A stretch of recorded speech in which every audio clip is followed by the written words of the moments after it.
माही बड़ी चौथवट कथा बाल चंद्र गौरी स्वर्ण रिद्धि सिद्धि बरतार ध्यान धरे गणराज को होवे बेड़ा पार। यह व्रत माही बुद्धि चौथ का होता है। इस दिन बरवाड़ा में चौथ माता जी का विशाल मेला बढ़ता है। इस व्रत के दिन तिल के लड्डू बनाकर चौथ गणेश के भोग लगाकर निम्न करता करे। एक गांव में सेठ सेठानी रहते थे। सेठानी की संतान नहीं थी।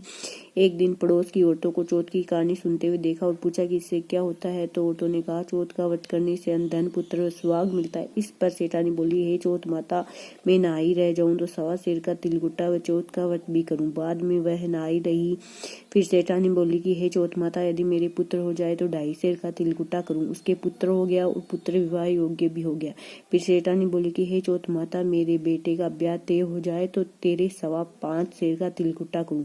बेटे का ब्याह तय हो गया। बारात रवाना हो गई। चौथ गणेश ने आपस में सोचा कि सेठानी जब से नहाई रही है तब से तिलकुटा बोल रही है, पर किया कुछ भी नहीं। यदि इसको चमत्कार नहीं दिखाया तो अपने को कलयुग में कौन मानेगा। बेटे को 3 फेरे लेते ही चौथ माता गरज के साथ आई और उसे फेरों में से उठाकर गांव के बाहर पीपल के पेड़ पर बिठा दिया।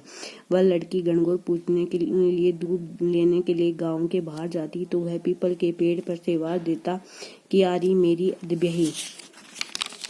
अदिब्या ही। उसने दूल्हे का रूप बना रखा था। वह बात लड़की अपनी माँ को से कही। माँ आकर देखी तो उसके ही जवाई निकले। उसने पूछा कि आप यहाँ क्यों बैठे हैं।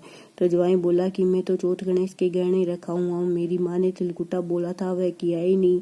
तो चौथ गणेश नाराज हो गई। लड़की की माँ जवाई जी की माँ के पास जाकर बोली कि आपने चौथ गणेश के कुछ बोला था।